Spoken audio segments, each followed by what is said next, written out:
Disclosure Day. Very interesting. Yeah, I'm excited for that.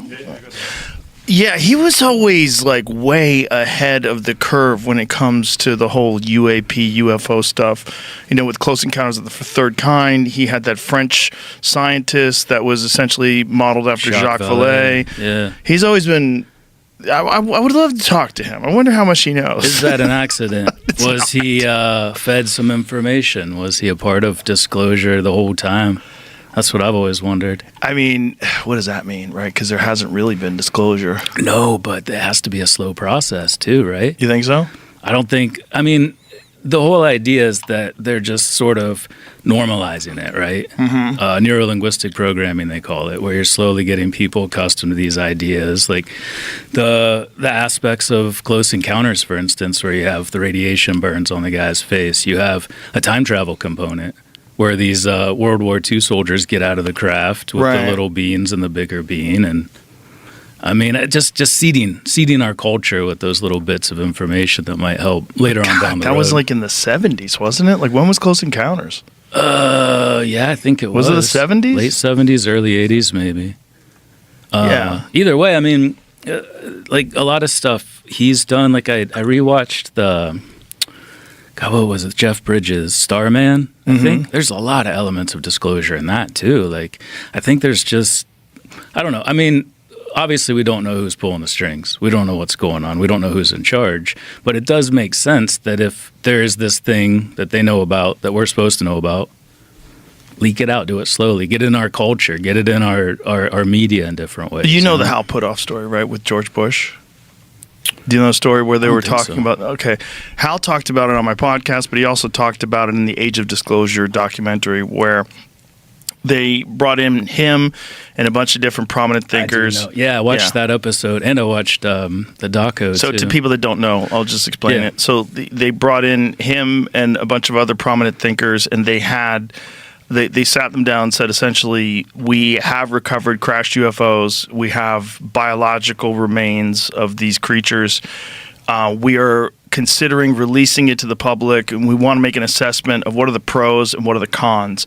So we want to assign a numerical value that, you know, you're estimating what kind of an impact it would be on government, finances, religion, etc. About whether they should do it, basically. Right, whether or not they should release this information. And all of the people that were brought in came to the agreement that there was more con than there were pro, and that formed their decision to not release it. And didn't he say at first, like, he was pro-disclosure? He was like, of course we should do this. And then after the conversation, he switched teams and... Yeah, I don't know about that. Maybe, perhaps. I thought he said that he went into it thinking, well, yeah, obviously we should do this, and then sort of was convinced otherwise after the conversation unfolded.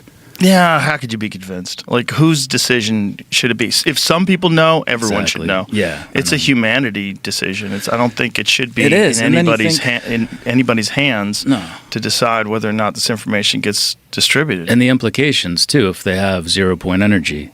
Like, how would that solve the problems that we face today? There's so many ramifications of it that, whose decision is it and why has it been kept from us? I don't buy that whole, like, Orson Welles 1938, everybody would freak out bullshit. I don't think that's the case, at least not anymore. There's got to be something more to it than that. It would certainly have, I don't know if they factor this in, but a uniting element. Like, you remember the Rogan speech where he gave in front of the United Nations where he said, imagine how united we would be. We'd forget our differences if we were faced with an alien threat from another world. Mm-hmm. I mean, just knowing that we are all united. I mean, how old are you? 47. Okay, so you remember September 11th. Mm-hmm. One of the things that happened after September 11th was it was a horrible tragedy, but there was a beautiful result temporarily where everybody was really united. Like, really united. Like, there was American flags in everybody's car in Los Angeles. You know, like the most ridiculous, progressive, sort of kind of, you know, kind of fucked up place. But everybody became patriotic. Yeah. And in New York, everyone was friendly. I mean, people were smiling and saying hi to each other on the streets.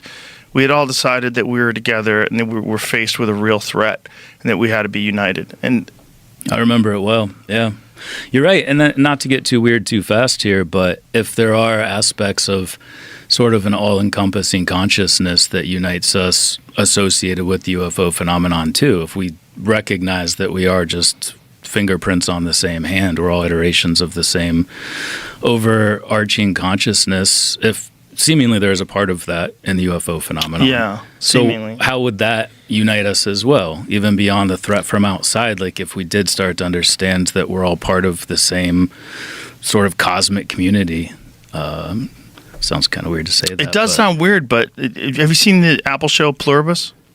No, it comes up a lot. Worth watching? It's really good. Yeah. It's really good. It's very, very original, very unique. But that is essentially what happens, and it has a negative aspect to it. Huh. There's a How so? virus. I don't want to give away too much of it for true. people that want to watch the show because it's a really good show. But there's a virus that they get a signal from another world, and they figure out what this signal is. And through this lab work, they reveal that this signal is some sort of the encoding of a specific virus. They work on this specific virus, it spreads, and the entire planet becomes one consciousness, except for a small number of people. Interesting. It's a weird show. It's a really good show. That's a cool I don't want to explain any more of it like that Yeah. without any spoiler alerts, but it's fucking great. But it's strange. It's like, wouldn't that be better? There's no crime, there's no this, there's no that, but and then it reveals all the problems that come along with that. Yeah, I'm gonna have to watch that as a counterpoint, if anything else, because it makes sense to me that if everyone's kind of united as one super organism of sorts, but you lose all individuality. Yeah. You lose all the fun parts about being an imperfect person, Right. because we are an imperfect species, but that's also what makes great art. That's what makes great music.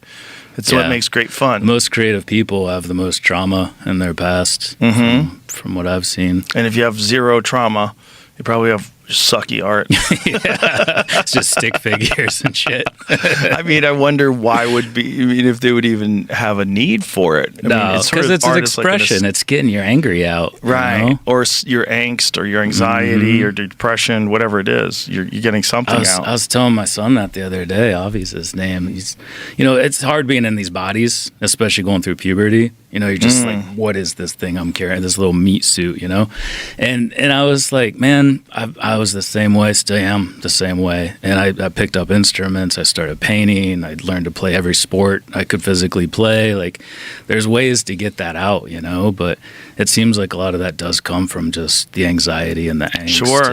And you're growing into yourself. You're starting to get the feels. You look at women differently, and it's like, what do I do with this? Well, it rechanges, it rewires the entire way you view the world. And meanwhile, your body is physically changing and growing. You're like, what am I going to look like eventually? This is weird. It's so weird. There's actually this, in a small island in the Pacific, they have this weird characteristic where they start out as females. Everybody does. We all start out as females in utero, and then maleness is imposed on the developing fetus. But they don't until puberty, because they're not sensitive to dihydrotestosterone, the precursor to testosterone. So they grow up their entire life as girls, and then at puberty they turn into a boy. So they get raised as girls? They are girls. They're physically But they have girls. penises. Not yet. Nope. What? The This clitoris- is a planet? I mean, this is an what island. is this? It's an island in the South Pacific. It's called pseudohermaphroditism. It's What? I know. I learned about this in grad So school. what and I do was they look what the- like They look before like they- girls. What? Exactly like girls. They are girls. And then the ovaries descend as testicles, and the clitoris grows out into a penis. What? So you think puberty's hard enough already? These people turn into the opposite sex at age like 12 or 13. It's wild, man. So is this a bizarre genetic anomaly? Is it something to do with Yeah, the so a lot of times environment? on islands you get like really strange characteristics of people because of the isolation, and those characteristics get selected just through genetic drift alone because it's a small population. So just probably one person had this really weird trait where they're insensitive to dihydrotestosterone, and then it spread throughout more of the population. It doesn't do anything. It's not something natural selection would select against. It's just weird as shit. What is the name of this island? I don't remember the name of the island, but the condition's called... Find it? I think it's Malo Island in Vanuatu or that something. sound. Oh yeah, Vanuatu. How many people were on that island? This says there's a population in 1979 of 2,300 people. Yeah, and think historically, There's two like different kinds of people there or something, it says too. Yeah, Two there's different this- kinds of people? Two cultural groups. Isn't that wild, though, man? I remember hearing about that in grad school at Ohio State, and I was just like, I'm sorry, what? Like, what So the fuck strange. did you just say? I'm sure you've seen those people, the ostrich feet people in Africa. It's a very strange genetic anomaly where they don't grow toes. They essentially have two very wide appendages. Weird. Yeah, it looks like a weird bird foot. It's very strange, but a bunch of people in this particular tribe share this trait. Is there any advantage, or it's like this, where it just kind of happened? And Yeah, I don't know. I don't know. I mean, I don't know what advantage there would be. Maybe it's really sexy to them. It's just like, maybe you could move better with it. I don't know. It's that's what they look like. Whoa. Yeah. I don't know how I haven't seen that. That's wild. I know, isn't that crazy? I mean, it is kind of sexy. If that's what you're into, dog. I've never been how a long feet that's guy, been going actually. on for. Vadoma. See, that seems Yeah. like more of like a defect that just worked toward fixity in the population. Maybe not. Well, it just makes you wonder, like, why don't we? It's in Zimbabwe, apparently. Why don't we all have that? You know, like, what is the reason why we have all these toes? That it's called electrodactyl. Yeah. Electrodactyly. I mean, prehistorically, evolutionarily, I should say, if you did have something like that and you were a hunter-gatherer, you're kind of boned. You know, you're not going to be able to run after gazelles. I don't know. Maybe you can. It's like it says their look- feet are well adapted to the Zambazi, not Zimbabwe, Zambazi Valley's rough terrain, allowing them to move quickly and efficiently through the landscape. All right, I take it back. I guess Well, it kind of makes sense, right? Because what it's saying is that their bones are fused. If you scroll up, it'll say the condition affecting ostrich-footed tribe, a genetic mutation passed down through generations, causes the bones in the feet to fuse, resulting in a claw-like structure with two large toes. Toes are very vulnerable. I don't know if you've ever broken a toe, but it's I broke one an hour before I got on the plane to come here. Really? If you could see my left foot, Oh, that's hilarious. it's ridiculous. Like the whole thing is just purple. Yeah, they're so small. Yeah, like my they're pinky so toe, dumb. I was messing around with my pinky toe the other day because I have to trim my toenails, right? And the pinky toenails is like barely a nail. It's so tiny. And I'm like, God, this little thing is so vulnerable and it has to support my entire body weight or part of my entire body weight. Yeah, they're so dumb. Oh, yeah. You can see that. It's Your all foot's like, jacked. yeah, dude. That was like right before I was coming down here. I'm like, you gotta Ouch. be kidding me. That What are the sucks. odds of that?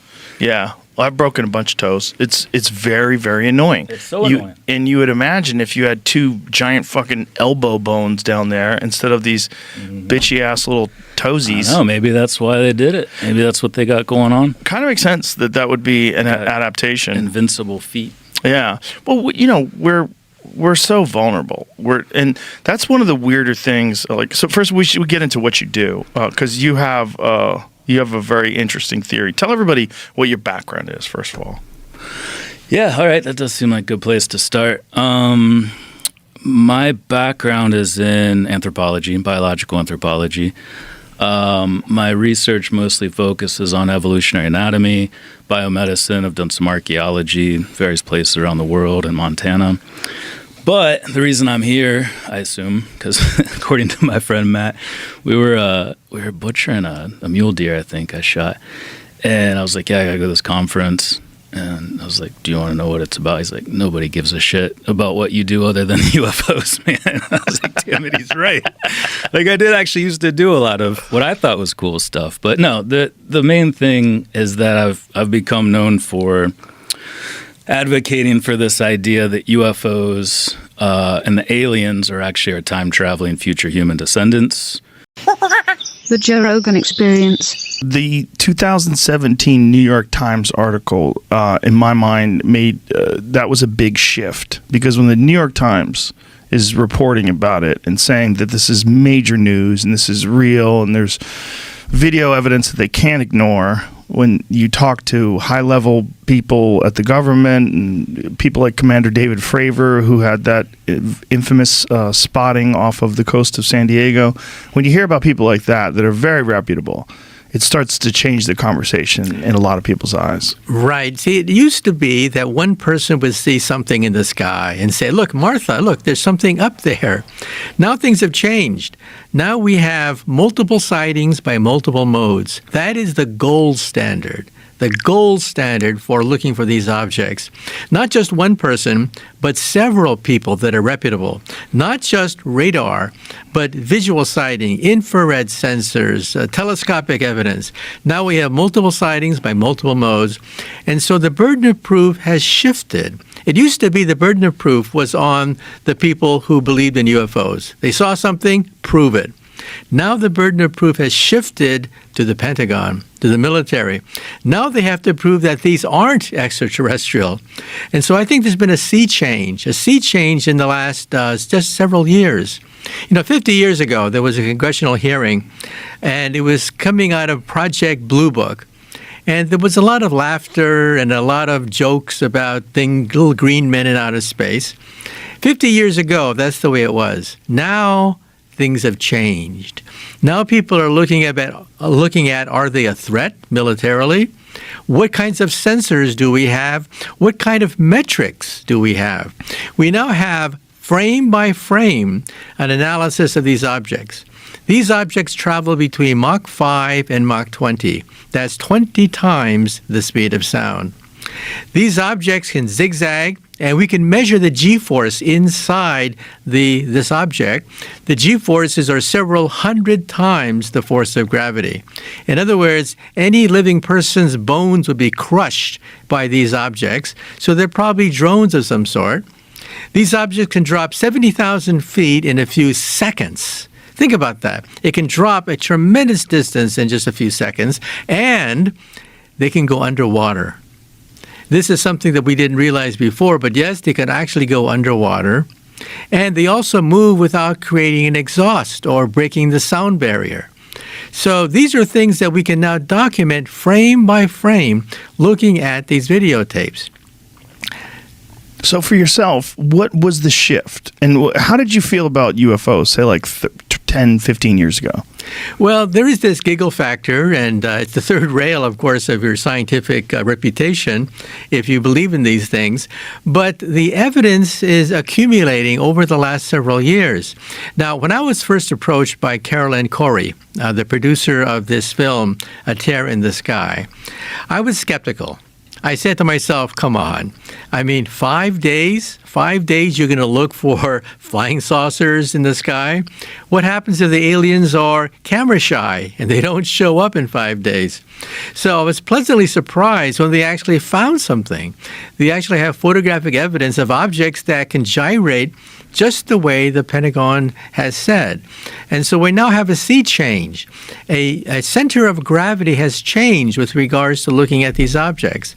We no longer simply look at one individual seeing something in the sky. No, we demand hours of videotape, multiple sightings by multiple modes. That's the gold standard now. So what do you think is happening? Do you think that this is something that maybe another government from another country has created that far surpasses our abilities, or do you think that this is coming from somewhere else? Well, the Pentagon has listed, I think, 5 different options. One option, of course, is that they're weather balloons or something that's an artifact of our space program. Maybe a piece of rocket that is plunging back into the Earth's atmosphere. That's one category. Another category is anomalous weather events. They happen, and they have to be looked at very carefully. But the last option is other. That is not just the Russians or the Chinese, because these objects apparently can gyrate faster than what the Chinese and the Russians can muster, but it opened the door to the possibility of other. They didn't specify what other was, but you can fill in the dots yourself. Now, one possibility for other is hypersonic drones. We see that in warfare now. The Russians, in the Battle of Ukraine, is actually using hypersonic drones to hit targets inside Ukraine. To be hypersonic, you have to go faster than Mach 5. Anything faster than 5 times the speed of sound is called hypersonic. And so the Russians are now fielding hypersonic drones in warfare. But you see, this is something just in the last few months. These sightings, they go back decades into the past, with objects executing these gyrations decades ago. And that's why you have to take them seriously. So the Commander David Fravor event that we talked about off the Nimitz, that was 2004. Do we have an accurate understanding about military capability in terms of like drones and propulsion systems from 2004? Or are there things that are classified that we are not going to have access to? Like, is it possible that, 18 years ago, they had the capability to have a vehicle or a drone move this way, that information has just not been released? Well, 2 years ago, the United States military admitted that it stopped working on these hypersonic drones. Why? They're unstable. They zigzag. And that's why the Russians have put a premium on this technology. To evade our Star Wars program, the Russians wanted a rocket that can maneuver and therefore outwit a stationary Star Wars system designed to shoot down these drones. Right. So that's why the Russians have put a priority on this, and they've now fielding in warfare. We actually see them as a military weapon. 2 years ago, the United States military stopped its program. They're too unstable. They were not reliable, and it was not worth the amount of money to put into it because the military was invested in the Star Wars program, not the anti-Star Wars program. But because Vladimir Putin announced the hypersonic drones, then the United States military said, oops, nope, we have to get into the game too. So now the United States is also working on hypersonic drones as well as the Chinese. So the Chinese, the Russians, and the Americans are all working on these things. But you can see how primitive they are. We're talking about objects that defy the known laws of aerodynamics with a technology beyond what we have today. And so that's why people are scratching their heads. Whose are these things if they're not the Chinese, the Russians, or the United States? So one of the main points of contention is the lack of visible propulsion method. Right. There's essentially there's no heat signature. There's nothing that we understand to be present that normally exists when something is going at a tremendous rate of speed. That's right. Not only that, these objects create no sonic booms. When you exceed the sound barrier, you create a gigantic boom that is then shatters windows and can be heard miles around. These objects can effortlessly break the sound barrier and not create a sonic boom. And they don't create any exhaust. We don't see an exhaust trail from these objects. So either they're an optical illusion of some sort, or they have a set of laws of physics beyond what we can muster. Now, if they are an optical illusion, if an object were to move in front of your eyes, traveling at a very slow velocity, but you don't know how far they are away, you may think that object is very far away from you, traveling at enormous velocities. So a weather balloon drifting in front of your eyes can simulate an object traveling at hypersonic velocities if you think that weather balloon is far away from you. So how do you tell the difference? Well, you look at wind patterns. It turns out that many of these sightings, these objects defy the direction of the wind. If they are weather balloons that you confuse with a flying saucer, then they would be moving with the direction of the wind. But these objects do not do that. These objects can go against the direction of the wind. Not only that, but we have multiple sightings. If an object is very, very far away, if an object is close to you, but you think it's far away, then it's traveling at an enormous velocity while it's actually just drifting in front of your eyes. How do you tell the difference? By having multiple sensors, radar, infrared sensors, visual sighting. Then you can tell how far this object is away from you, and then you can say that, no, it's an optical illusion. Well, we do that now. We have multiple sightings of these objects. By radar, we know how the velocity, the distance. Each time it comes out to be real. And so that's why we're scratching our heads. Who has this capability? And the answer is, we don't know. Is there anything that's theoretical that you're aware of that could be applied, like from some other planet or some other galaxy or whatever, that something that maybe we have theorized that could be responsible for the way these things are able to move? Well, when I talk to my friends who are physicists like myself about these things, they sort of like laugh, giggle, their eyes roll up to the heavens, and they say something very simple, that a rocket using conventional means would take 70,000 years to reach us from the nearest star. Therefore, these objects cannot exist. 70,000 years for a Saturn rocket traveling at 25,000 miles per hour to go from a nearest star to the planet Earth.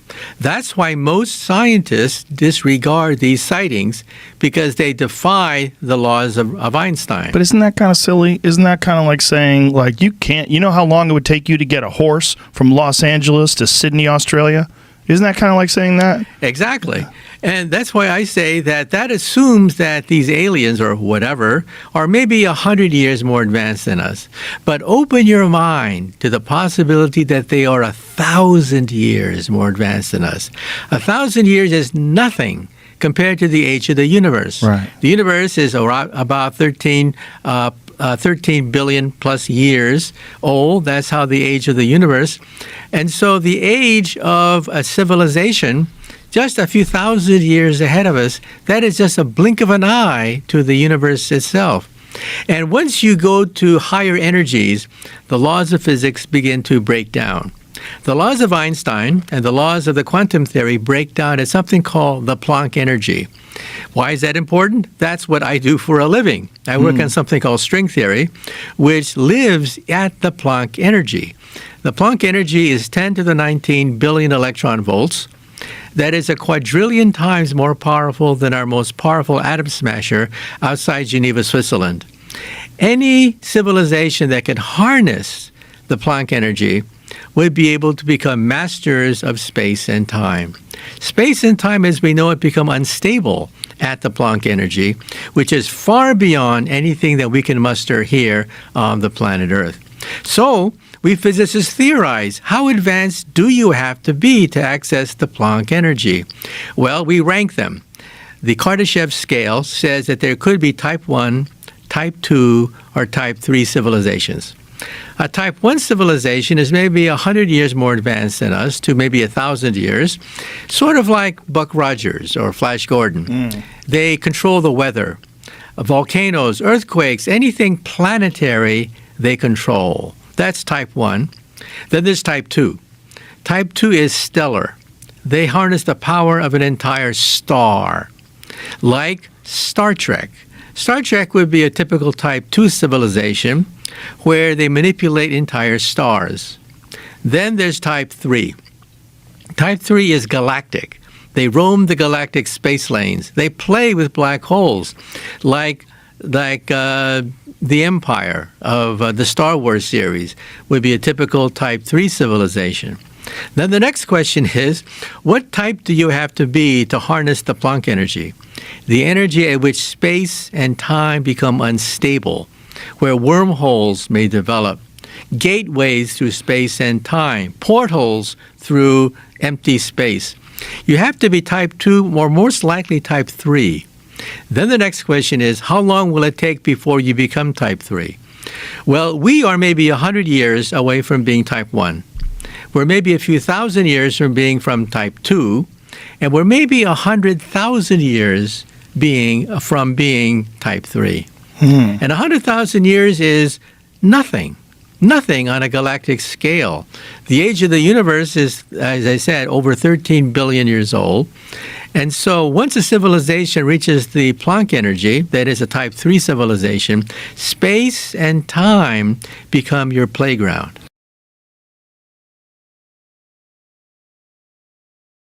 You actually saw a UFO. As a teenager with two other witnesses, one of the witnesses was half a mile away with binoculars. So I'm pretty sure that that object was real, and it was a classic disk, middle of the afternoon, clear sky, absolutely clear. At the time, I became convinced that it might be a prototype of something that would be coming out later, and we're here many years later, and we still don't have anything like that. It was just hovering, and was there. And you've been studying this for so long, and this was something you guys talked about in the film, that you were actually the character that the French UFO researcher in Close Encounters of the First Kind, or the Third Kind rather, was modeled after. The Steven Spielberg film. Spielberg was intrigued with the idea of a character that was not quite as weird as, the ETs, but was a lot weirder than, the people on the ground in the U.S. trying to make sense of this in the military and so on. So he needed this intermediate character. And he thought, Frenchman was the right thing to do. And so did you talk to him about the film? Did you talk to him about when he was putting it together? And yeah, a journalist put us together when about halfway through the final shooting of the film, and there were gaps in the movie at that point, and we had lunch twice together, and it was a lot of fun. He was, at the time, he was looking for a transition between the time when they know the big thing is coming, the mothership is coming, and they don't know where. And the mothership is sending signals, but they can't decipher the signals. And he said, he had spent the morning at the Jet Propulsion Laboratory, and he said he couldn't make any sense of all the mathematics they had. And I said, well, maybe you could have, two screens that give you an angle, and the angle tells you where the thing is. And he said, no, that's too complicated, and takes too long. It's got to be just a few minutes in the film. And then I thought of a photograph that was on the desk of Dr. Hynek, Dr. J. Allen Hynek, who was the Air Force consultant on UFOs at the time, and I was working with him, building databases and so on. And on that photograph, there were three guys, really well-dressed on ladders around a huge sphere of the earth in the lobby of some building somewhere with pieces of string that they were putting the string over the earth.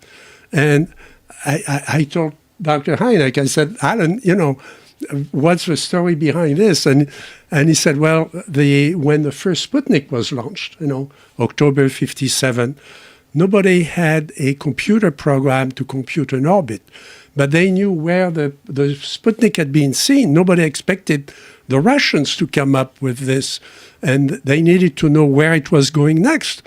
So the New York Times called the director of Harvard Observatory saying, can you give us a comment on the Russian satellite? And the guy said, hey, it's 3 o'clock in the morning, what Russian satellite? And so they got dressed in a hurry, and they were trying to compute the orbit by putting a string around the model of the Earth in the lobby of Harvard. And I thought it was so funny. And Spielberg said, that's it, that's it. The general says, come on, the geographer who is the interpreter of a French guy says, well, it looks like it's somewhere in Wyoming, but where in Wyoming? Where should we go? And the general says, you mean we've got $10 billion worth of radar and, cameras and everything else? Nobody's got a map of Wyoming? And they break into the lobby of the building next door, and they come back with this globe, and and they've got the globe, and they look at it and get the coordinates, and because it turns out the geographer tells them, those signals, they look like a longitude and a latitude, so they get the point where it's going to be, and that was a piece that was missing in the movie. So I was really proud of that. It was really fun.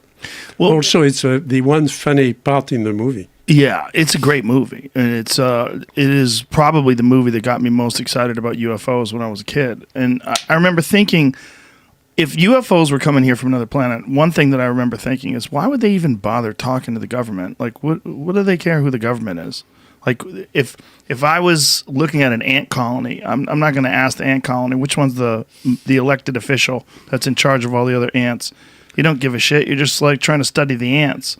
And I felt like if something was coming here from another planet that was so sophisticated it could either travel from another dimension or travel from another galaxy, why would it care, like, who the president is or who the generals are?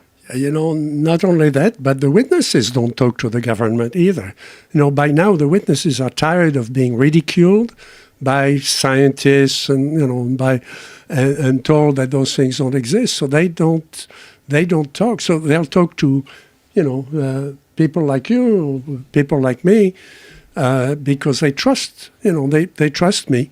And in Silicon Valley, you wouldn't believe the number of people who come to me, including CEOs of companies that I've worked with, who tell me about sightings that people in their family have had or sightings they had, including, sightings in Vietnam, for example, and so on, when they were in the military, that have never been reported. And the government isn't getting that. When you first started studying this, James, when you started studying this phenomenon, when you were thinking that you were going to put together this movie, you've done other documentaries on UFOs. What got you into this? So I had a really good friend of mine who was a high school buddy, this guy Rene. We traveled around Europe together after we graduated from high school. And in our early 20s, he told me about this UFO crash in Roswell in New Mexico. And I literally thought at the time, I'm going to have to write this guy off. I've lost my best friend. He's lost his mind. And that was that. And I sort of walked away thinking, God, we've had such a great friendship. I'm so sorry this guy's gone. And I brought it up with a guy that I was mentoring. He was my mentor at a production facility in California. This guy Richard, and he goes, "Oh yeah, Roswell? Yeah, that was an alien spaceship that crashed. I mean, the government admitted it. I mean, they put the story out themselves. These guys were the only bomb unit in the world, the 509th, exclusively responsible for the deployment of atomic weapons. These guys would not mistake an everyday weather balloon for a flying saucer." He goes, "That actually happened." And I went, "Really?" So then I started looking into it. And before I knew it, I started making a movie. Wow. So when you heard about Roswell and you've investigated it now and you've got into it, what do you think that was? Well, I can only go by the people that were there. And Major Jesse Marcel was one of the first military officers on the scene. He's part of the 509th. And Major Marcel said the debris was strewn over an extremely large area, and it was material that was not of this earth. And he described the material was one chunk in particular was 3 to 4 feet long, 3 feet wide, light as a feather. You could barely feel it in your hands when you carried it, but they couldn't destroy it with a blowtorch. They couldn't destroy it with this photo you're showing us right now, Jamie, is the debris that they threw on the floor that was clearly just aluminum foil and sticks and stuff from a weather balloon. That's the fake debris. Yeah. Well, there's two stories, right? There was a story that came out the first day that said we've recovered a crashed UFO. And then there's a story that came out the second day. Whoops, it was a weather balloon. And this was after they had taken the wreckage and they flew it to Wright-Patterson Air Force Base. And it wasn't what you would do with wreckage from a weather balloon. What they'd done is they'd flown it in two separate jets or planes. I don't know if there were even jets back then. Two separate planes to make sure that they had at least some of it. Like if one of them crashed, they at least had some of this stuff. And to this day, there's people that were there that swear that this was something that was from an alien world. And then you've got all the debunkers and all the other people that swear that it's nonsense and that people are just making things up, and they get a lot of attention from this. And so they've been telling these stories for decades, and they might even believe it themselves, but it's all bullshit. Well, my approach to that is, no single case. And I think the scientists are not completely to blame there. No single case can prove either that we're being visited or even that there is a phenomenon here on Earth that we still need to be discovering. You need to. I've been trained to look for patterns. My background is in artificial intelligence and computer science, and you look for patterns, whether it's in medicine, in business, in other fields, in physics. And one case, even as good as Roswell is, that doesn't do it. So I've been looking for other cases that can reinforce the pattern and reveal, what is really behind it. Because the idea that it's just ET coming here, that doesn't really answer all the questions we have. Well, it seems like there's been so many reports over time, and it's so difficult to find out who's telling the truth and who's not, because many of these are just anecdotal stories. They're just eyewitness accounts, and we know people are occasionally or quite often full of shit. Mm-hmm. It's just a part of people. They lie and they make things up. I wanted to put the cap on Roswell because what people don't realize is that they announced to the world that they recovered a flying saucer. There had been a whole massive wave in the 40s and late 40s. And this is following the detonation of the first atomic bombs. Yeah, the tests, and then the atomic bombs that were dropped on Japan. Yeah, so we had the Trinity site in 1945, and then there were 2 bombs dropped, and that was from the Enola Gay, which was stationed at Roswell, New Mexico in 47 when this incident occurred. They announced and told the truth to the world. That's a fact. They were flying the debris to Wright-Patterson Air Force Base. There was no cover-up. It was all out in the open with a quick stop in Fort Worth. When they got to Fort Worth, they had a debris filled in their B-29 bomber. Major Marcel gets off the airplane, and General Roger Ramey, there's a flurry of press activity, and he says, "Keep your mouth shut, let me handle this." Grabs some debris from an everyday weather balloon, throws it on the floor. He says, "You keep your mouth shut." And they pose with DuBose, Colonel DuBose, and with Major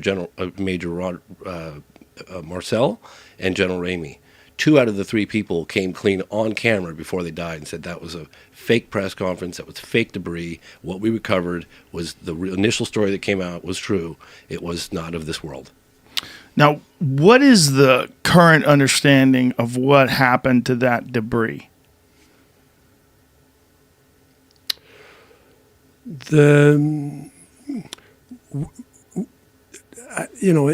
Back in Silicon Valley, we're sort of, there's a group of people who are getting really interested in this because we've got new technology to analyze materials. And we've got materials from a number of similar incidents. Again, what we're looking for, and it's hard to do, okay? And it's only now that we've really got equipment, scientific equipment that can really look at this. The characteristics of, materials are the same throughout the universe. Iron from Mars is just like iron from the Earth. The isotopes would be the same ones. The isotopes are the components that define the orbits of the atom and what goes into the nucleus of the atom. They would be the same ones in outer space when they are on the Earth. Okay. What could change would be if somebody was altering artificially the ratio of the isotopes within the elements. So it gets pretty complicated. We're doing a survey of all the samples that we have from a number of crashes like Roswell. Roswell was not unique. It was not unique in New Mexico, and now we have samples from Europe, we have samples from South America. There are a number of people who have started to look at that.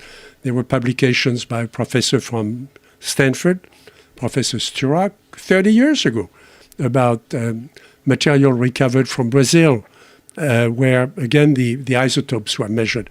I'm the guy who, the French volunteered to measure the isotope ratios, and I carried that precious little sample to Paris to get it to the people who were doing the experiments. The jury is still out. Obviously, somebody could take, common elements, refine the isotopes, and put them back together. Of course, that was done for the atom bomb. It would between different isotopes of uranium, and you have to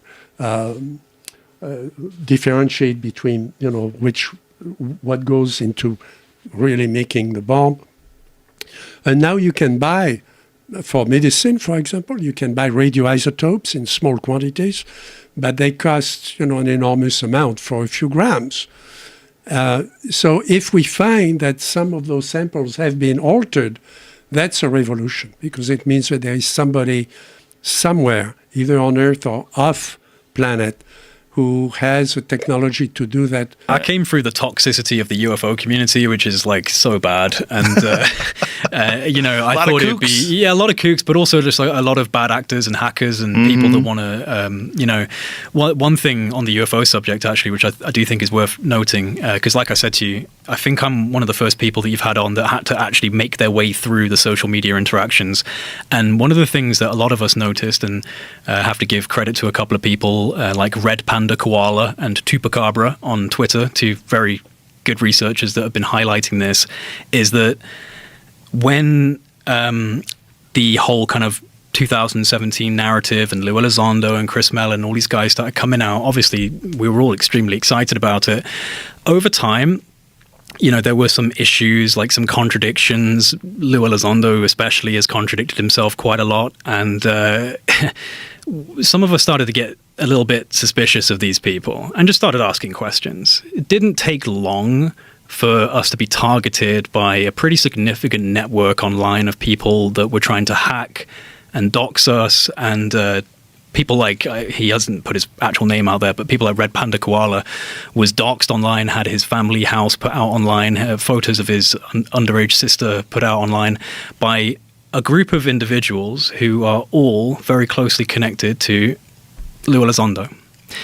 And this is something that you would not notice outside of being in the minutiae of X, because you would see these troll accounts, these really nasty troll accounts that were all being followed by Lou. And when they were having their accounts shut down and reinstated, Lou was one of the first people following them. Some people have actually come out about this group now and revealed screenshots of DMs where they're in private conversations with people like Lou and Gary and some of these other guys who I got connected to very early on. I got some of the first interviews with these people and was very pro it until I started realizing that they were very much trying to control the narrative, and there were things you couldn't speak about, can't talk about, reverse engineering or consciousness initiated contact. Anything to do with Greer is completely poisonous. Lou Elizondo was actually, he called Greer and a couple of other people terrorists. He said, I wouldn't negotiate with terrorists when asked about Stephen Greer. But what people have dubbed this as is the UFO hate group. This is very well known online, the UFO hate group. And it's a group of people that are so savagely in favor of people like Lou and this kind of modernized narrative that if you even go half an inch, like I really gained my accolades in the UFO community. People, really praising me for the interviews I was getting until I started asking a few questions about people like Lou, and suddenly I get an absolute maelstrom of hatred from people that were once really, enjoying my content. And I'm quite lucky. I haven't been targeted so heavily. Some people have had their lives ruined by these people who are all connected to individuals like Lou. And Lou actually said that he came to burn ufology to the ground. Like, he actually said that in an article. He was like, I want to burn ufology, I want to destroy it. When did he say that? Oh, it was like in like a few years back now. Why did he say it? What was the context? I think it was just about the way in which the UFO community has, been misrepresenting the phenomena and like the confusing spaghetti junction of narratives. And he just kind of, if he actually put a knew hard things, reset. Doesn't that kind of actually make sense to say? Does he know things? You don't think he knows things? What does he know? I don't know. Exactly. Right? They all know something, but none of them can tell us. And they all knew it from someone else, and someone else told them, and they knew it, and they know this. And like, dude, I was so in love with all of this. You have to understand that I was a believer. I was like, this is amazing. I had my orb experiences, so I had a bias already. I was like, I'm ready to believe in whatever you're saying. It took me a while to start actually realizing that this is not going in a direction I think it should be going, and that there's a heavily curated narrative. And if you try and question the narrative, you will be punished by groupthink. It felt like, honestly, I started to feel like I was in a COVID cult for ufology, where you just can't talk about Lou Elizondo in a bad light, regardless of the fact that this man has gone on stage and presented literal fake UFO photos to the public, which have been debunked in less than 24 hours, and he had to admit that they were fake because of the debunks, but people are just happy to forget these things happened. Like, he went up in a congressional setting and held up a UFO photo that was proven to just be fields, like agricultural fields. Yes, this is a fake. That's not a shadow. That's a darker field next to the lighter field. These are two circles. And this was proven. He had to admit it. This is in a congressional setting. This man apparently ran the Advanced Aerospace Threat Identification Program. I call bullshit. I don't believe he did, because he seems like more of a government stooge, and he feels like someone that would be sent out to do what he admits he was doing, counterintelligence. He's a counterintelligence, counterterrorism, counterespionage guy. I'm not a UFO guy. I'm a counterterrorism, counterespionage guy. He's also one of the guys calling for amnesty, right?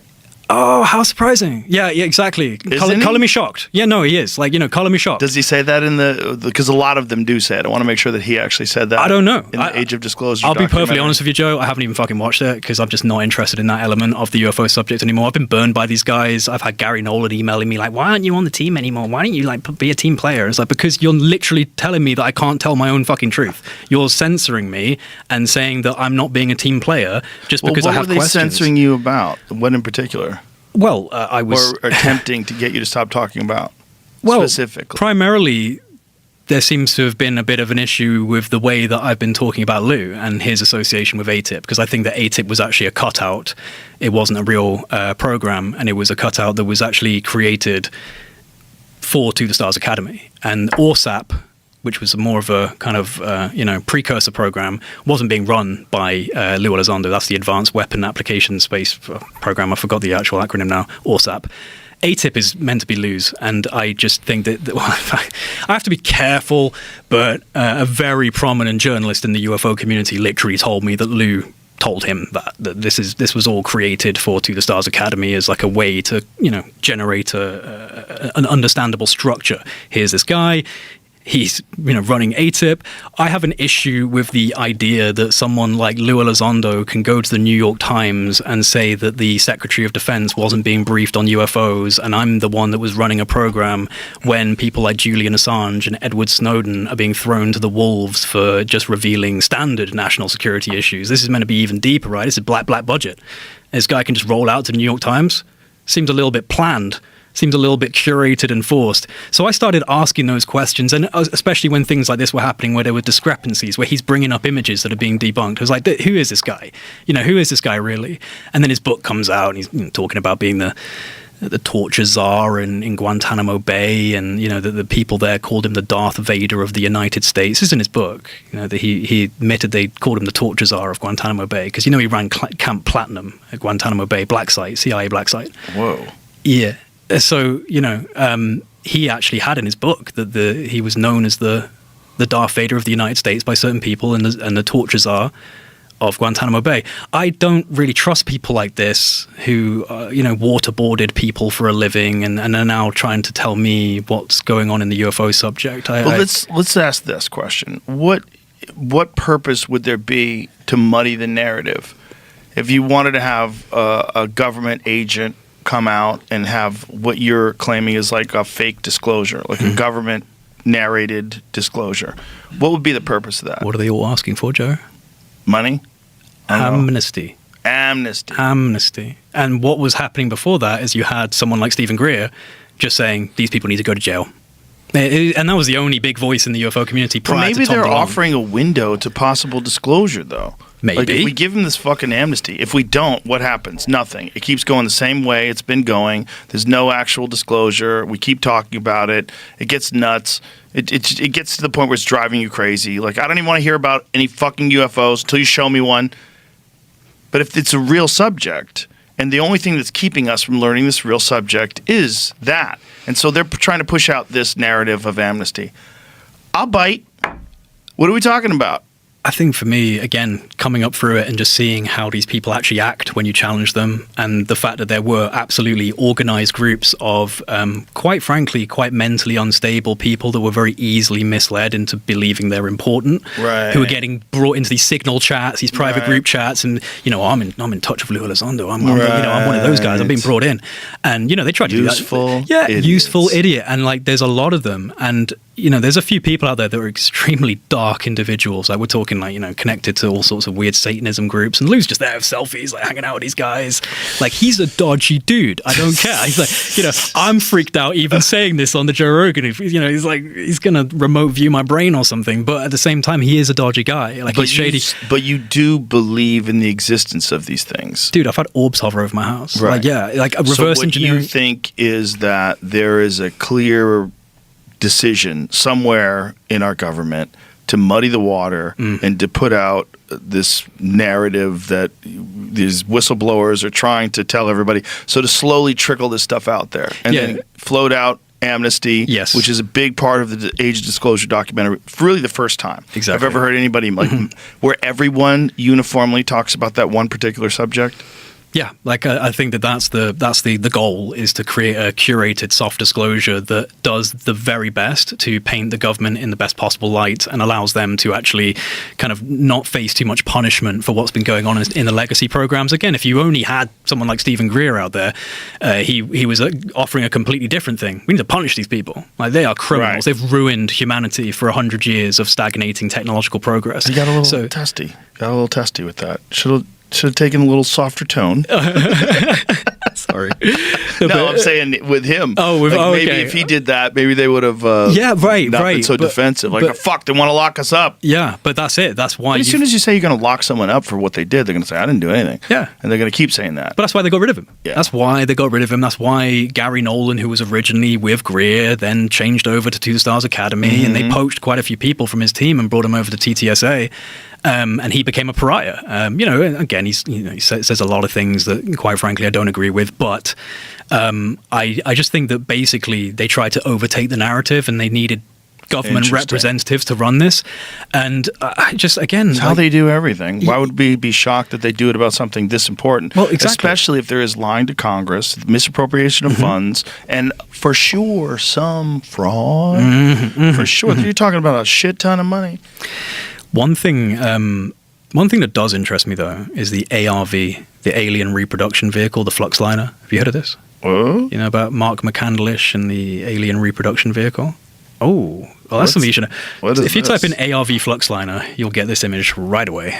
This is one of the avenues that I would actually pay attention to and think, okay, I think something's going on here. Mark McCandlish was an aerospace illustrator for the U.S. Air Force. That's so the actual... Oh, I have seen this. Yeah, of course you have. It's very classic.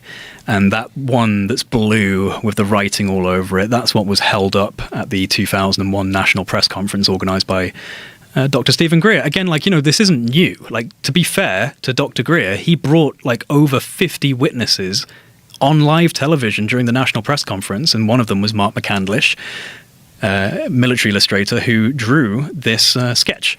A friend of mine has a version of this framed in his house. So do I. I need to get one. We need to get one for the studio. You can literally get one on Etsy for $100. Let's it's fucking big, go, Etsy. Big one on Etsy. But so this is important. Mark McCandlish, he actually ended up taking his own life. Back to that again. I want to read the heading. It says, according to this documentary, we had the technology for faster than light travel and zero-point energy for a very long time. Let's pretend this is true. How do we know the UAPs we sent aren't ours and more modern built? The person who made this documentary died of an aggressive form of cancer not long after making it. He was quite a young man as well. Documentary filmmaker who made this. But Mark McCandlish, military illustrator, he had a friend called Brad Sorensen. Now, Brad Sorensen was a government guy, aerospace engineer. Lockheed Martin had quite an extensive portfolio. And Brad Sorensen goes to his buddy one day, Mark McCandlish, and he says, I was shown something, and I want you to draw it. I'm going to describe it to you in great detail, and I want you to create the illustration. Brad Sorensen says that, I think it was in the 70s or late 60s or early 70s, that he was invited to a private air show at Lockheed Martin by an individual who was a good friend of his in the military, who was higher up than him. And apparently he didn't have what they call the tickets, the right classifications to actually get access to this private air show, but his friend brought him because he had the tickets. And essentially they bring him into a hangar in Lockheed Martin where 3 large saucers of varying size were hovering a few feet off of the ground. They were described as instantaneous nuclear payload delivery systems. That's the way that they were actually classifying them. Had a nickname for them. Instantaneous nuclear payload delivery systems. Like the idea that you could just instantaneously deliver a nuclear payload to anywhere in the world. Oh my God. Yeah. Which is, again, one of the reasons why they might keep this stuff secret. The ships were nicknamed Mama Bear, Baby Bear, and Papa Bear. Oh my God. Yeah. What's really interesting about this is that Brad Sorensen has never gone public. But I was in the room when he was phoned, and I've heard him say things that have never been on the record before. No one's ever contacted Brad Sorensen. Mark McCandlish took his own life a number of years ago. His closest friends would say that that was not anything untoward. It's hard to know. I didn't know the man. All I know is this is the man that produced an incredibly profound illustration and then eventually took his own life. But his friend, Brad Sorensen, has never gone public, ever. Never. I've got quite a few contacts now because of my research and, affiliations that I've managed to gain with people in like the US Navy and, Intel. And a good friend of mine who was able to actually find his number and get in touch with Brad Sorensen. I was present when he was phoned. And, my friend introduces himself to him, and he'd never spoken to him before. And they were just talking shop, first of all. He said that he wanted to reach out to him because he'd heard about him through various stories online. But, anyway, to cut the long story short, my friend asked him about Mark McCandlish and this alien reproduction vehicle. And Brad Sorensen went off on quite a diatribe, actually, very angry about Mark, and how he said that I gave this man the keys to the kingdom and he went out and told the whole fucking world. And I will never do that because my employers will fry me. He said they will fucking fry me if I speak out about this. But I am capable of building and designing an aircraft that can go 210 times the speed of light. Yeah, he reiterated that multiple times. What? Yeah, what year was this? I've sat on this for a couple of years. It's about 2 years ago that my friend found him. Yeah, I was instantaneous nuclear payload delivery. Yeah. I mean, you can imagine that's how the national security system would actually look at this. Not as an exploratory vessel, but let's be honest. What is this? It's a payload delivery system that's instantaneous. Let's be honest. That's what they would look at it as, right? Another reason to keep it secret, probably. Holy shit. But that was, I would love to get him on record. I don't know if he ever will. Brad, if you're listening to this, I would like to get you on record. But he said that. He said that he can design a craft that goes 210 times the speed of light. And this is the guy that gave Mark McCandlish the illustrations to create that ARV. So it's just weird. It's weird, dude. This is the real question. What would civilization be like had this stuff not been kept secret? Right. What if we had access to that kind of energy, whatever that thing is operating on? I mean, could you imagine if you had access to that energy and you're watching all these idiots burn coal? I know. Like, what are you doing? What are you doing? But you can't say anything? Yeah. Because you have a instantaneous nuclear delivery system. I'd hate to be these people. I'd hate to be these people. It's crazy. Imagine sitting there knowing that we have access to these kind of technologies. Also, like this desire to tell people something that's really important to humanity. They can't all be complete sociopaths. But maybe they do. Like they screen them for that reason. Maybe. You know what I mean? Like they have to be a certain personality type and give a fuck about humanity. I think honestly, at highest levels of these, especially these military corporations, I think you just have to become that anyway. Yeah. By force of nature. Well, we're going to kill 100,000 people today. Mm-hmm. Yeah, exactly. I mean, how emotionally attached can you possibly be in that kind of be task-oriented position? So, the ARV is a provocative one for me. And to be honest, man, I think a lot of this, it's called the ARV, the Alien Reproduction Vehicle. And maybe we have had alien crashed vehicles, but I'm more tempted to believe that Nikola Tesla's work was taken by the US government. John G. Trump, Trump's uncle from MIT, was the one that actually oversaw all of that. You know that? Yeah. Yeah, he actually looked at all that. He found a correspondence between Nikola Tesla and British and Russian royalty, like the high top levels of British and Russian royalty, about them acquiring a super weapon of incredible power. There's a video, I actually posted it on X, of John G. Trump, a vintage video of him talking about coming across these correspondent letters that he never found the true method of the secret weapon or what it was, but there was correspondence between the king and Russian czars about acquiring it from Nikola Tesla. So I think that they took things from Tesla, his electromagnetism studies.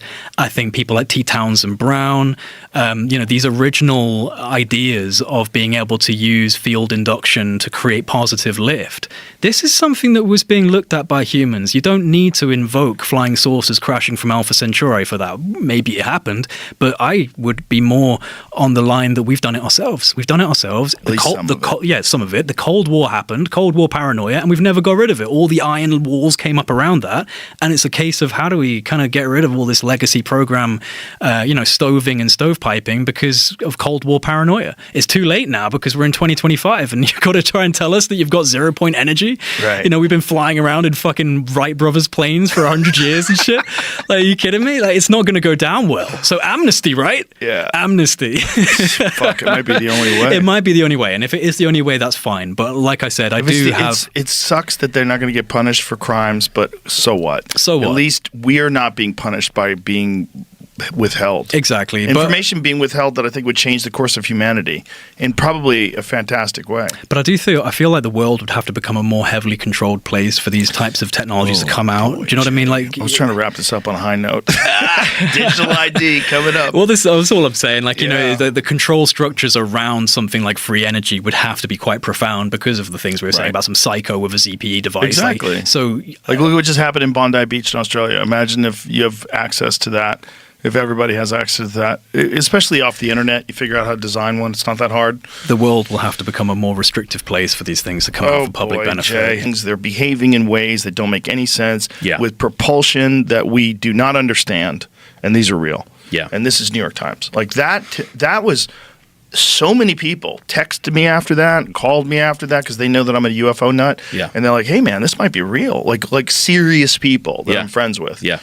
And I'm like, I think it's real. I think there's something there. Yeah, and it's helped us get us where we are now. Yes. I mean, I don't think the mainstream media support I'm getting for this film right now, I don't think it would have happened if it wasn't for that. No, Times article. I think the Times article was that burst the membrane and allowed more data to come. It's just more rational discourse about it because I think before then it was just so dismissed and so ridiculed, and you just didn't want to be attached to it because you were a fool. You'd have to be a fool to be considering it. Yeah, but the Times still is one of those legacy media outlets that still hedges their bets. Like that article, the original headline I think was "We're not alone in the universe," and they changed it to, I think it was like "Black Projects and Hidden Money" or something like that. They had to dial it down. Well, because they don't know, right? We might not be alone in the universe. These things might be China's. It's not likely. Well, that's the other thing. If we open ourselves to the possibility that these advanced aircraft penetrating our nuclear weapons sites and our military bases are China, that's fucking terrifying, and that should be the biggest issue of our time, hands down. Because we know the intention of the Chinese Communist Party, and it's not good, right? They're not our friends; they're adversaries, and she has made public statements about wanting to replace the United States at the top of the world order. Like, it's a stated goal, right? So if it is China, even the possibility that they have some of these crafts alongside non-human crafts existing, right? Yes. Even that possibility, it requires the U.S. government to take this so much more serious.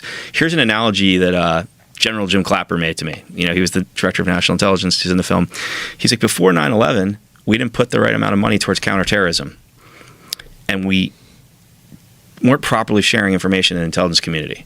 Then this horrible thing happened, and the public was outraged and said, we got to throw money and resources at counterterrorism. Every elected representative was beating that drum. We started the director of national intelligence position so that the agencies would all share information and you would minimize the chance of intelligence gaps, right? Mm-hmm. And we threw tons of appropriated funds towards counterterrorism. We now spend more money on counterterrorism than we even need to. And his point was he hopes it doesn't take something bad happening on this front, like China cracking this technology in a way we haven't and then using it against us, or non-human intelligent life taking an action that isn't favorable to us before we then throw resources towards it. And it's essentially the same thing Rubio said. They think we need to get ahead of this problem, not wait for it to happen and then react to it. Well, of course. I mean, it would be a horrible loss, both in terms of our national pride of being the innovators and being at the head of technology. If China came out and said, we've cracked this, we have UFOs that we back engineered and now we can fly them around and we can go visit other solar systems. And we've created a new energy source. Yeah, we're going to save the planet. Yeah. We would look like fools. We'd and also if we be realized, set back. Yeah, and if we realized that there would have been a bunch of people that were working on this stuff the whole time, but they had been handcuffed by all this secrecy, and that this had all been done with defense contractors and lying to Congress, it'd be a fucking national disaster. We would look completely incompetent. I really legitimately think a lot of the people in my film stepped up because they don't want to be left holding the bag and have people saying, why didn't you say something sooner? Right. I really think this is... Because it's that close. Cover your butt because it's that close. So when people talk about the successful back engineering of these things, what are they saying? Are they saying that they can fly around Earth? Are they saying they can go outside of Earth's atmosphere and go into deep space with these things? Like, what have they said we are currently able to do with these back-engineered crafts that we've supposedly people that I made can't attribute ourselves? the statement to that were very credible sources told me that some of the UAP activity in space specifically is reverse engineered technology. Okay. Does that mean in space in low Earth orbit, or does that mean traveling through the solar system? What was implied to me was traveling through the solar system. Jeez. Yeah. So are these Here's another thing someone that same person said to me, by the way. Yes. So before I forget, that their belief is that the technology we have would not be pulled out even to stop a world war. It would not; those cards would not be shown until moments before, like, a nuclear war situation. So they wouldn't pull it out to stop like any of the wars we've experienced in the last, since World War II. They wouldn't, regardless of how many. It has to get to 9. It has to get to a level where there's no other option. Wow. Because it's show your cards. Now, when they say that they've traveled through the solar system, is this biological human beings, or are these drone crafts? Like, what are they saying? I never got any of that. All I was told is there's some of the UAPs that are seen, that have been seen by our astronauts on space missions, are non-human intelligent life, and some are reverse engineered craft. That's what I was told. But we don't know whether there's a person inside of them. I don't. If they are reverse engineered and they are ours, and we figured out how to make our own. That I don't know. Yeah, I need to know that. Yeah. That's kind of important. Yeah, there's a lot. Is there fucking some dude named Bob flying through space? Some Top Gun guy that they've given the task of traveling to Venus real quick? Wouldn't surprise me. One of the other things that, we were talking about Clapper and Ruby and what they said about China. Something else that they both said, despite these guys being completely ideologically opposed, right? Like they have nothing else in common. They both spoke to how we as a species, not just our country, but the entire human species, is held back by this. The fact that there's something in the human psyche that says I can't prepare for or wrap my head around something I haven't experienced yet. Right. And how that leads to strategic surprise because you're not preparing for something that can ultimately end up happening. And Rubio makes great examples. He says, we didn't think the Japanese could torpedo us at Pearl Harbor till they figured it out, and they did, right? We didn't think that terrorists were going to come here and learn how to fly commercial airplanes and use them in a terror attack until they did. And with this, he's like, we don't want strategic surprise to lead to a disaster on this front. We need to be ahead of it. And he very powerfully says that, often strategic surprise changes the course of human history. So this is the question. If we have craft that we can travel through the solar system, we meaning someone in the United States of America, does China? Do they have the same ability right now? Is there an understanding of where they're at in the race versus us? Everyone who talked about the race with China was extremely concerned about how close they were. And multiple people talked about how these incursions over our sensitive bases and nukes could in fact be reverse engineered Chinese craft. So it is a scary situation. I mean, look, you can ask the average person the common sense question. Knowing what you know about the dynamic between China and the United States, would you be okay if they were the only country that had a nuclear weapon? The answer is no, right? Right. So would you want them to be the only country that has technology more powerful than a nuclear weapon that could be weaponized in a way that's more destructive than a nuclear weapon? No. But what technology do they have other than the ability to travel? What other observed technology do they have? Well, if you weaponize this technology, like let's just take something like the Tic Tac. Mm-hmm. Imagine you could travel take something like that anywhere in the world, and put a nuclear weapon in there. Right. You would have a nuclear weapon that goes off in less than a second on the other side of the world. It's completely undetectable to any sensor system. You can't react to it. Yeah. Bad news. Also, these vehicles display the ability to be transmedium, so you could put a nuke through any environment. It's very scary. Well, so transmedium, does that mean, I know that it can go in the air and in the water, but does that mean it can go through actual physical objects? Yeah.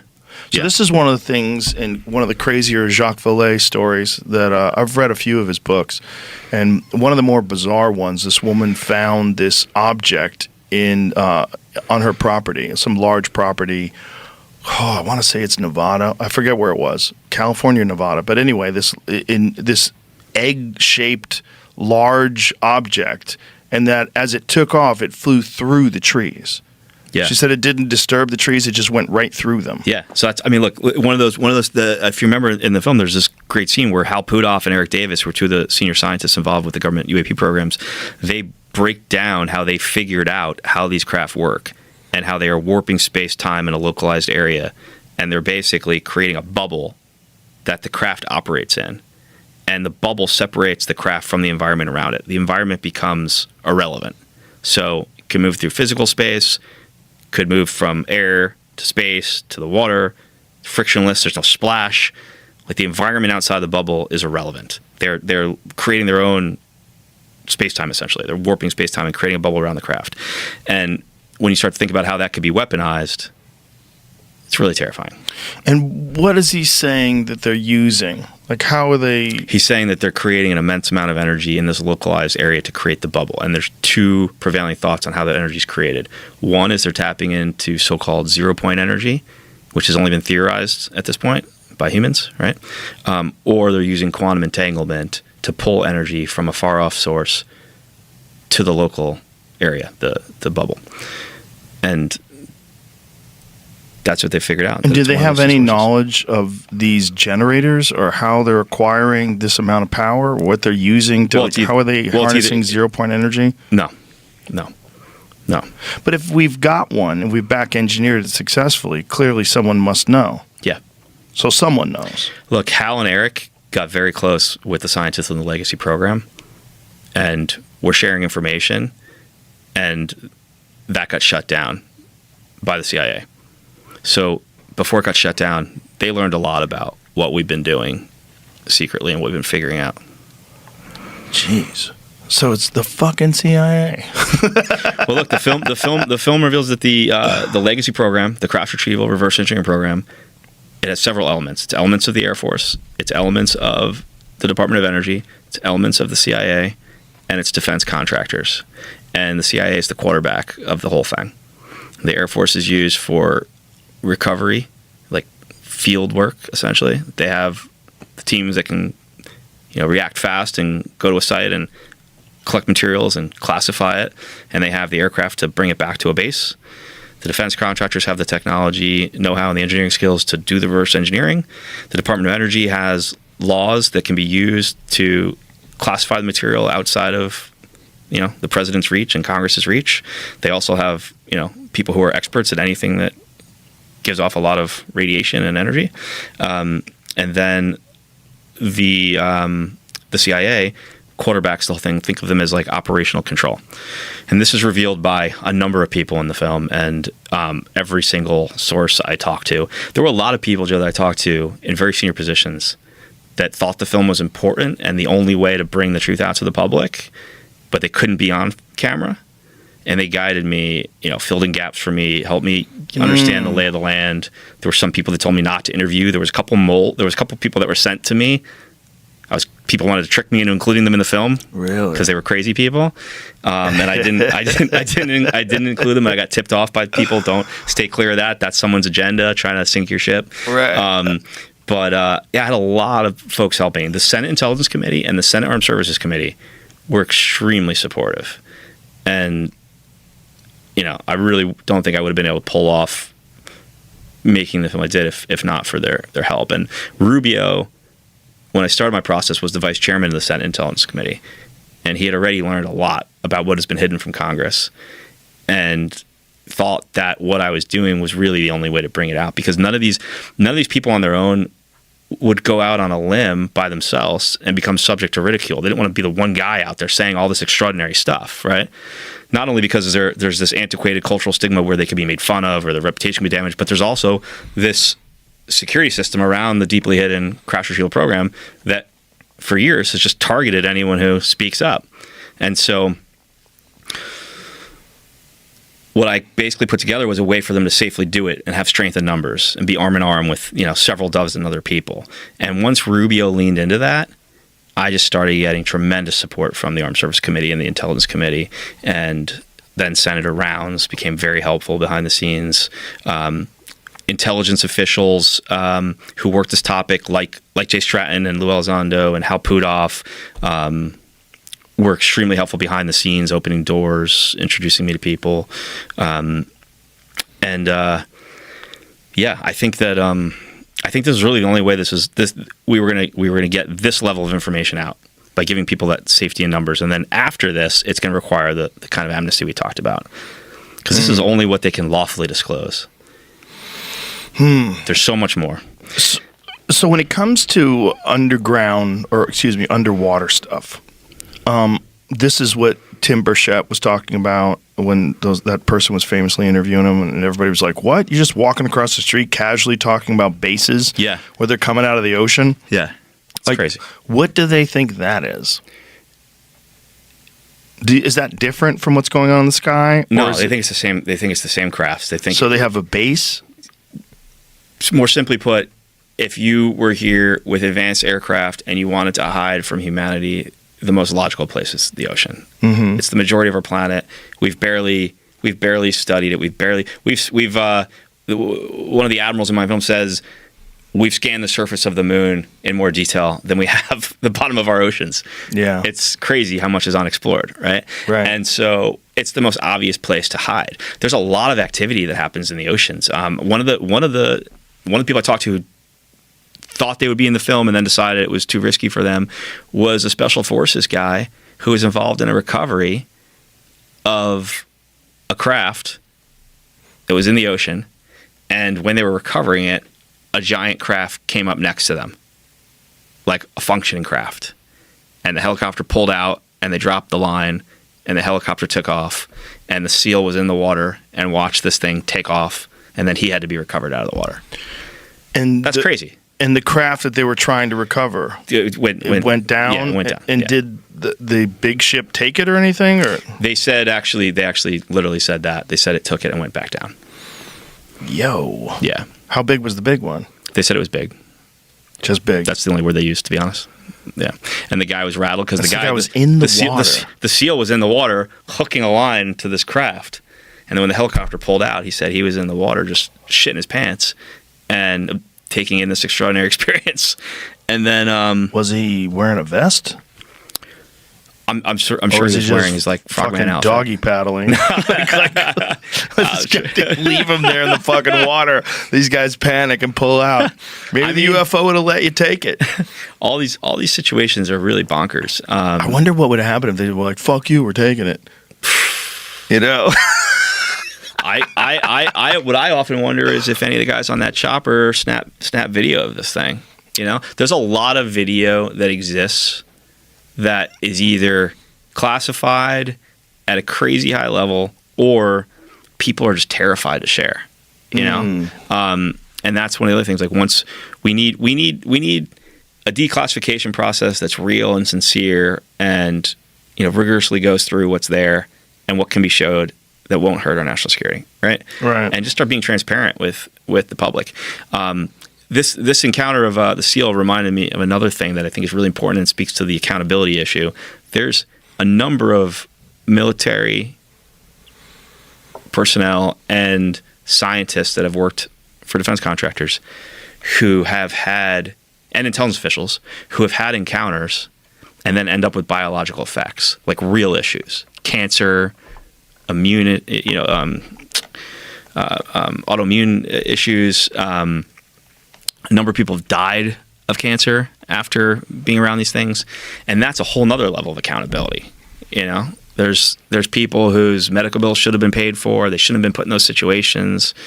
There's families growing up without a dad because dad encountered a UFO on behalf of the U.S. government and died. Jesus. So that's a whole is other this side of this. Them getting cancer from being around the object or being around biologics or both? The object, the object. Because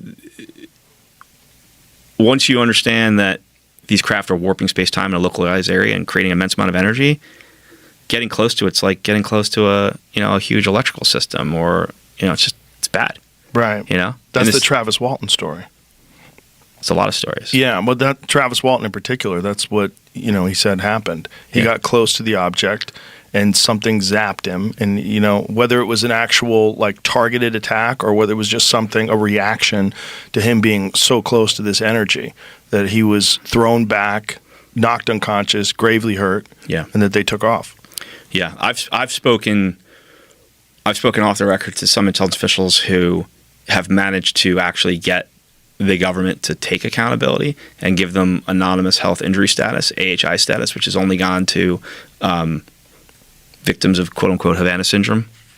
And it's a real situation, but not everyone has the relationships or the ability to get escalated to the Secretary of Defense and get that AHI status. The Secretary of Defense has to give you the AHI status. This is going to sound crazy, but is there a particular protocol for dealing with the kind of cancer that you get from getting in contact with a UFO? The only thing that I know of, I wouldn't call it a protocol, but I do know that there is a couple specific people, doctors, who have become a part of the intelligence communities looking into this, and they've become the go-to doctors for people having biological effects. And if you have a relationship with them, if you can get to them, they show up pretty quickly and do the appropriate tests and documentation of it and have the right doctors to send you to. Gary Nolan, who you interviewed, is one of those people. Yeah, Gary Nolan, who's done some groundbreaking research on cancer. Yeah. Gary... Yeah. The other guy, I shouldn't say his name, but he used to work for one of the big intelligence agencies that's deeply involved in this. The other thing that Gary has that's really fascinating is the research on materials, like some of the allegedly retrieved materials from crash sites, and how bizarre they are. Yeah, from studying the isotopes. But the stuff that Gary's gotten into that I find the most mind-blowing is he has real classified documentation of encounters that military and intelligence officials have had with UAP and biological effects it's caused. And some of them are crazy, like a Department of Defense official who had a UAP above his house and went out in his backyard and looked up at it, and then the thing zapped him with a directed energy weapon. And he has all of the medical signs of a directed energy attack, and this is a super senior credible guy who had recently been made aware of the UAP issue, and then he has this experience. Wow. Yeah, it's pretty wild. So what are the effects of a direct energy weapon? Like what are the consequences? Cancer. That's what he's getting? Yeah. Cancer. Yeah. Yeah. Wow. Yeah. Do you know about the Varginha, Brazil story? Do you know about the James Fox documentary? Yeah, and James, I'm excited to see James's follow-up. Yeah, he's got a new one. Yeah. He's got a follow-up with, I think it's the actual doctor that worked with the patient. So he was at the hospital that night and interacted with the being. Yeah, I'm excited to see that. So the story is that this police officer, that they found this crash and The documentary is excellent. If you haven't seen that, folks, it's called Moment of Contact. It's really good. And one of the things that's really good about it is the eyewitnesses. When the eyewitnesses returned to the scene of the crime, the scene of the crash, I was like, either that guy is an amazing actor. No, it's great. Or he's really crying because he's remembering this insane moment in his life. Yeah. And there was eyewitnesses that saw alive one of these things. And this police officer found one that was injured, carried it, put it in the car, physically carried it. They brought it to a hospital. That hospital told them, we don't know what to do with this. You got to take it somewhere else. They took it to a second hospital. And the second hospital, this is the doctor allegedly that examined it. Yeah. That police officer had a horrific bacterial infection that they could not cure. And he died within weeks. It's horrible. Yeah. It's horrible. There's so many examples of these interactions going bad. But it's also like, imagine you didn't know what a fighter jet was and there was this, giant flame coming out of the back of it and you walk behind it, you're going to be toast. Right. It's not, I don't think it's an intentional thing. I think we're interacting with a technology we don't understand. And you're getting too close to it. Yeah, we're getting too close to it. Don't go walk up to it. Yeah. If it's floating in the air, totally. That means it's got an insane amount of power that's carrying this fucking 2,000-ton thing. The other crazy story that was in, James Fox's movie, The Phenomenon, which, he directed it. Yeah. He's totally responsible for making that movie. I was a producer on it with him, but it's all James. James 100% made that movie. One of the coolest stories in that film was the aerial school phenomenon story at the end. These kids in Zimbabwe at a school in I think it was 89 or 90, 91, something like that. Maybe it was 94. Around that time.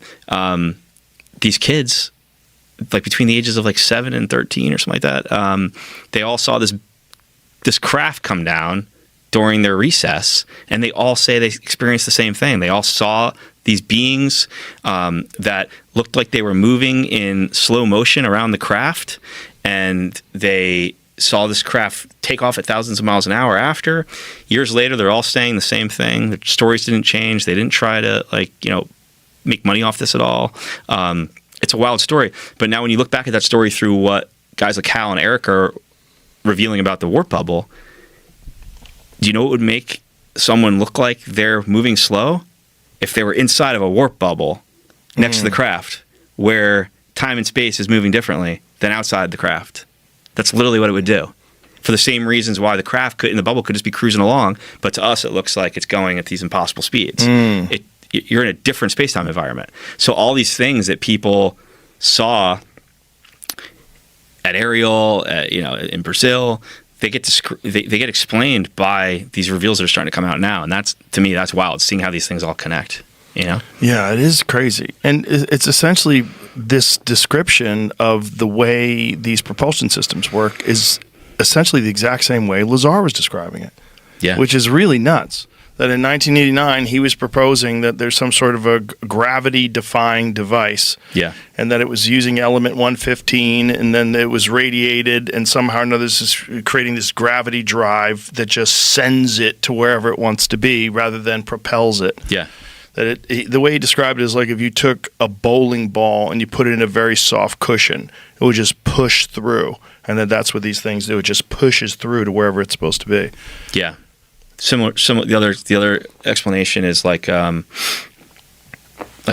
ball rolling downhill, like a surfboard pointed down, riding a wave. When did they first start to become aware of underwater activity, and when did they first start to suspect that these things were in fact having at least some sort of a base underneath the oceans? I don't know the exact first, but I do know from people I've talked to that as far back as the 80s. Wow. Yeah. Which is incredible. Well, the crazy thing is that if they've really been studying this stuff and retrieving things like back from Roswell, which was 47, if they've really been doing this stuff for that long, it's kind of crazy that they were able to actually keep a lid on it for so long. I mean, it's not that crazy when your life's being threatened, Right. Like, and it's kind of got a lid on it, right? Yeah. Kind of, but not really. I mean, because we all know leaking, about Roswell. Yeah, there's been people leaking over the years information, but I think now we're at a tipping point where, I really believe the release of this film is the singular tipping point where you have this many credible high-level people saying, yes, this is real. I mean, even Clapper going on the record saying that UAP activity over Area 51 is real. The biggest conspiracy globally, that there's UFOs over Area 51, that 90% of humanity has written off as bullshit, right? Right. Here's the guy who was Director of National Intelligence and Head of Air Force Intelligence saying, no, that's real.